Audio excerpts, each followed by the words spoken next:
भगवान, ये क्या हो गया? हमारी सारी सब्जियां बर्बाद हो गई। अब हमारा क्या?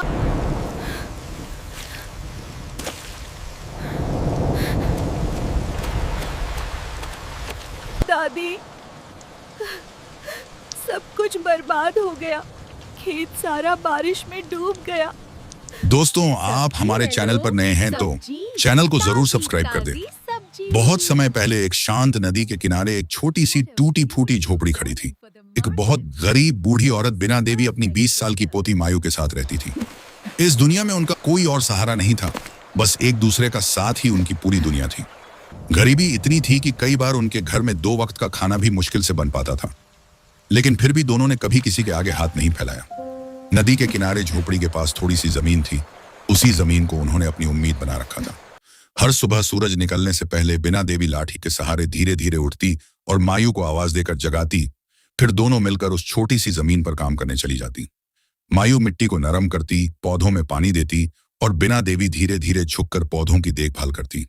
उसी छोटे से खेत में वे मूली, गाजर, टमाटर और कभी कभी हरी मिर्च उगाती थी, क्योंकि वही सब्जियां उनकी रोजी रोटी का सहारा थी। दिन भर की मेहनत के बाद जब शाम होने लगती और सूरज लाल होकर नदी के पीछे ढलने लगता, तब दोनों खेत से ताजी सब्जियां तोड़कर एक बड़ी टोकरी में भर लेती। मायू उस टोकरी को सिर पर रखती और बिना देवी दूसरी छोटी टोकरी हाथ में लेकर धीरे धीरे गांव की तरफ चल पड़ती। फिर गांव की गलियों में घूम घूम कर दरवाजों पर आवाज लगाती, ताजी मूली ले लो, गाजर, टमाटर ले लो। उनकी आवाज सुनकर गांव की औरतें अपने घरों से बाहर निकलती। कोई 2 मूली खरीद लेती, कोई थोड़े टमाटर, तो कोई गाजर लेकर मोल भाव करने लगती। लेकिन उन्हीं औरतों में कुछ ऐसी भी थीं जिन्हें मायू का मजाक उड़ाने में बड़ा मजा आता था, क्योंकि मायू थोड़ी मोटी थी और उसका सीधा साधा स्वभाव देखकर लोग अक्सर उसे चिढ़ाते रहते थे। एक दिन जब मायू और बिना देवी एक घर के बाहर सब्जियां बेच रही थी, तब कुछ औरतें खड़ी होकर आपस में हंसते हुए कहने लगी, अरे बिना देवी, कब तक इस मायू को अपने घर में रखोगी? दादी, अब इसकी शादी भी कर दो। शादी दूसरी क्यों औरत नहीं करा हंसते हुए रही हो? बोली, इस मोटी से कौन शादी करेगा? इतनी मोटी लड़की को कौन अपने घर ले जाएगा? फिर तीसरी औरत ने मजाक उड़ाते हुए कहा, अरे अभी से लड़का ढूंढना शुरू कर दो, शायद इसके जैसा कोई मोटा लड़का मिल जाए। यह सुनकर सब औरतें जोर जोर से हंसने लगीं। मायू चुपचाप सिर झुकाकर खड़ी रही। उसके हाथ में सब्जियों की टोकरी थी, लेकिन उसका दिल अंदर से टूट रहा था। उसकी आंखों में आंसू भर आए थे, मगर उसने उन्हें गिरने नहीं दिया, क्योंकि उसे पता था अगर वह रो पड़ी तो उसकी बूढ़ी दादी को और ज्यादा दुख होगा। बिना देवी भी सब कुछ सुन रही थी। उनके दिल में ऐसा लग रहा था जैसे किसी ने गहरा घाव कर दिया हो, लेकिन उन्होंने भी कुछ नहीं कहा और चुपचाप सब्जियां बेचती रहीं। थोड़ी देर बाद जब सब्जियां बिक गईं, तो दोनों बिना कुछ बोले धीरे धीरे अपनी झोपड़ी की तरफ लौट आईं। रास्ते भर मायू चुप थी और बिना देवी भी चुप थी, जैसे दोनों के दिल में एक ही दर्द छुपा हुआ हो। जब वे अपनी झोपड़ी के पास पहुंची तो मायू ने टोकरी नीचे रख दी और नदी की तरफ देखने लगी। उसकी आंखों में उदासी साफ दिखाई दे रही थी। तब बिना देवी ने उसके सिर पर हाथ फेरते हुए धीरे से कहा, बेटी, लोगों की बातों को दिल पर मत लिया कर, एक दिन वही लोग तुझे देखकर चुप हो जाएंगे। मायू ने हल्की सी मुस्कान लाने की कोशिश की, लेकिन उसके दिल का दर्द उसके चेहरे पर साफ दिखाई दे रहा था। दोनों रात को सो गई। उस रात अचानक आसमान में काले बादल छा गए और थोड़ी ही देर में इतनी तेज बारिश शुरू हो गई कि पूरी नदी का किनारा जैसे कांपने लगा। हवा के साथ गिरती मोटी मोटी बारिश की बूंदें झोपड़ी की छप्पर पर इतनी जोर से पड़ रही थी कि ऐसा लगता था जैसे कोई लगातार दरवाजा पीट रहा हो। वह बारिश एक रात की नहीं थी, वह लगातार कई दिनों तक बरसती रही और चारों तरफ की मिट्टी की जमीन कीचड़ में बदल गई। इन कई दिनों की बारिश ने बिना देवी और मायू की जिंदगी को और भी मुश्किल बना दिया, क्योंकि वे कई दिनों से गांव जाकर सब्जियां बेच ही नहीं पाई थी। झोपड़ी के अंदर उस शाम अजीब सी खामोशी थी। मिट्टी के चूल्हे में आग नहीं जली थी और घर में खाने के लिए कुछ भी नहीं बचा था। मायू चुपचाप अपनी दादी के पास बैठी थी। उसके चेहरे पर चिंता साफ दिखाई दे रही थी। वह धीमी आवाज में बोली, दादी, घर में कुछ भी खाने को नहीं बचा है। कई दिनों से बारिश की वजह से हम सब्जियां बेचने भी नहीं जा पाए। हमारे पास न पैसे हैं और न ही अनाज। बिना देवी ने अपनी पोती की तरफ देखा।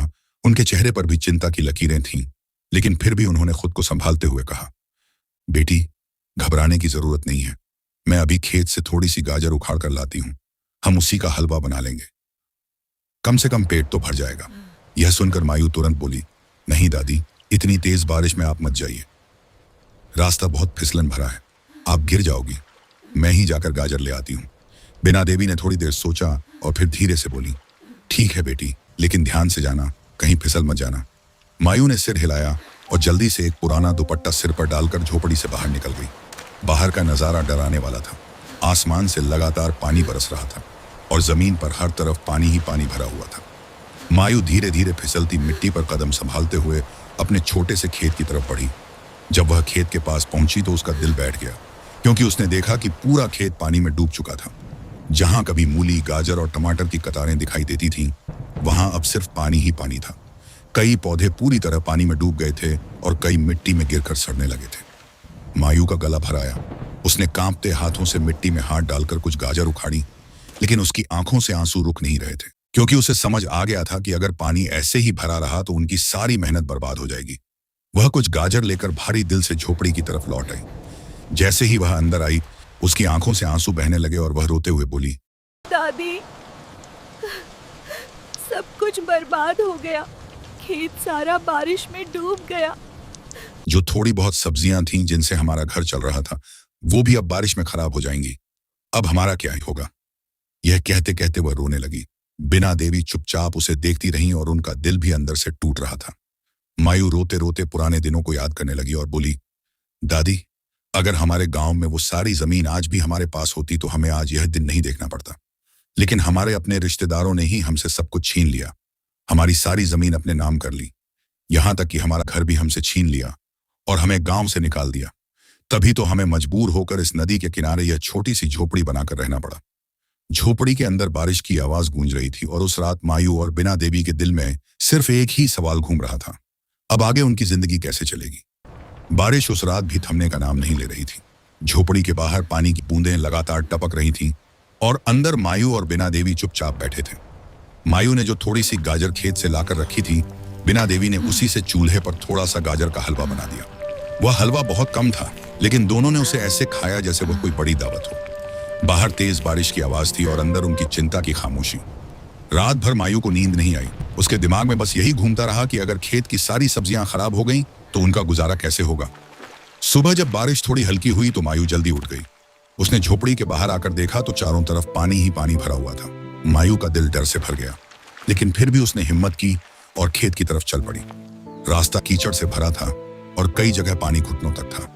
जैसे जैसे वह खेत के पास पहुंची, उसका दिल और तेज धड़कने लगा। जब उसने अपने खेत को देखा तो उसकी आंखों में आंसू आ गए, क्योंकि पूरा खेत पानी में डूबा हुआ था। मायू धीरे धीरे पानी में उतरकर खेत के किनारे खड़ी हो गई। उसने कांपते हाथों से कुछ पौधे उठाकर देखे, लेकिन वे सड़ चुके थे। उसे समझ आ गया कि उनकी कई महीनों की मेहनत पल भर में खत्म हो गई है। वह कुछ देर वहीं खड़ी रही और उसकी आंखों से आंसू बहते रहे। तभी अचानक उसकी नजर खेत के एक कोने पर पड़ी जहां पानी थोड़ा कम था। वह धीरे धीरे वहां गई और मिट्टी को हटाकर देखने लगी। तभी उसे मिट्टी के अंदर कुछ गाजर और मूली अभी भी सही हालत में दिखी। मायू ने जल्दी जल्दी उन्हें उखाड़ना शुरू कर दिया। उसके मन में थोड़ा सा साहस लौटा। वह जितनी सब्जियां बचा सकती थी उतनी एक कपड़े में बांधकर झोपड़ी की तरफ लौट आई।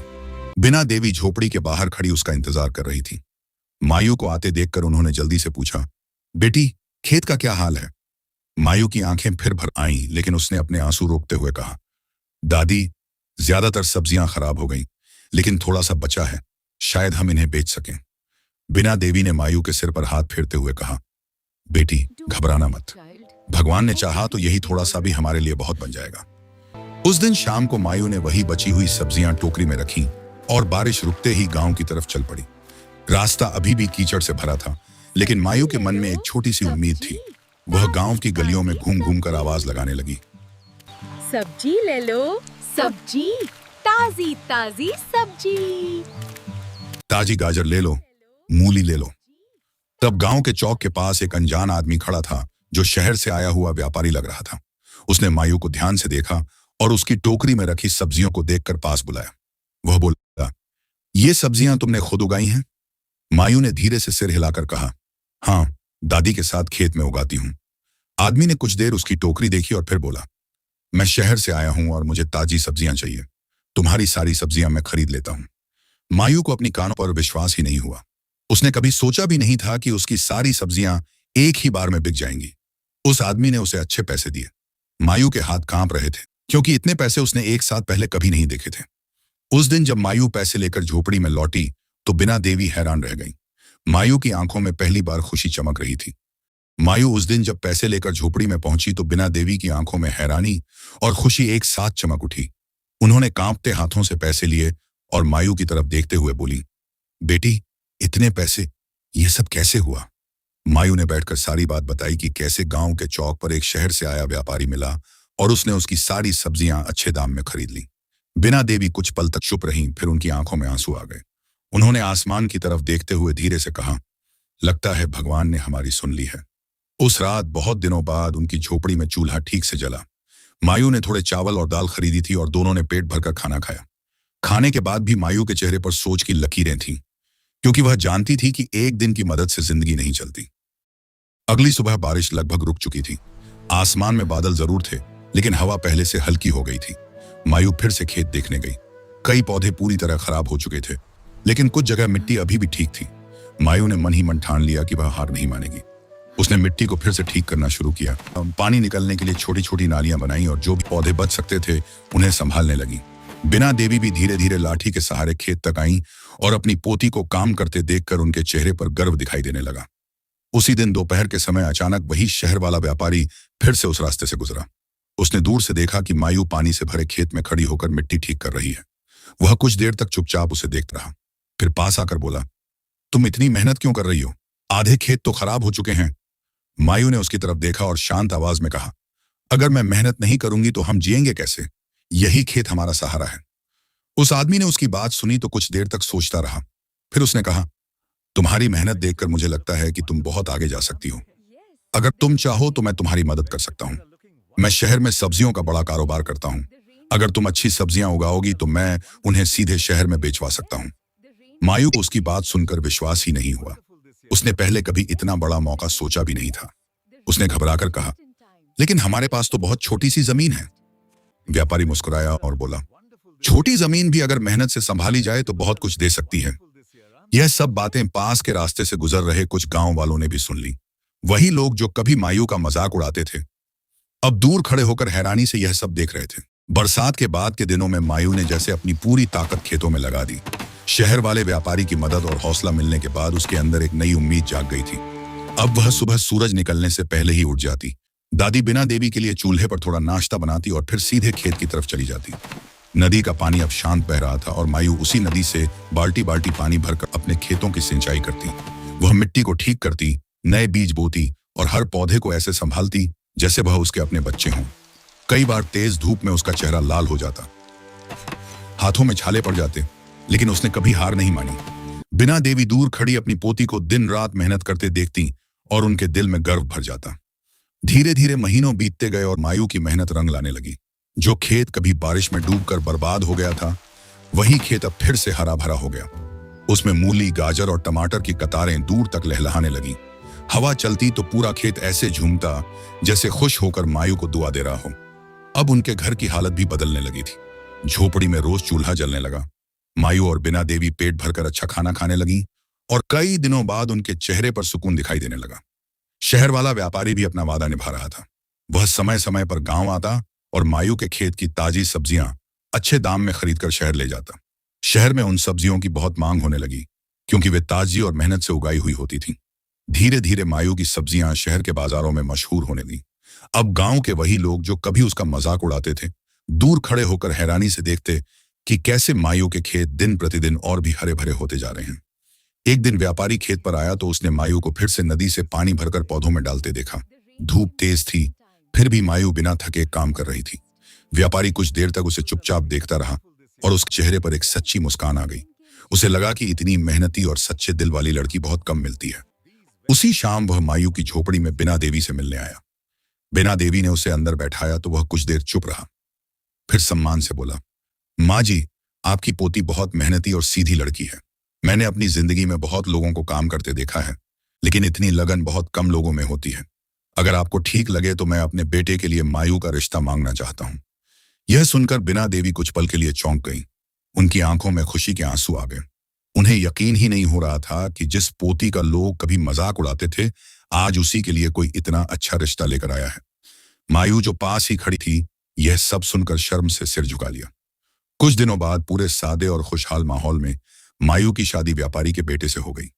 वही गांव वाले जो कभी उसे मोटी लड़की कहकर हंसते थे, अब उसी शादी में आकर चुपचाप खड़े थे।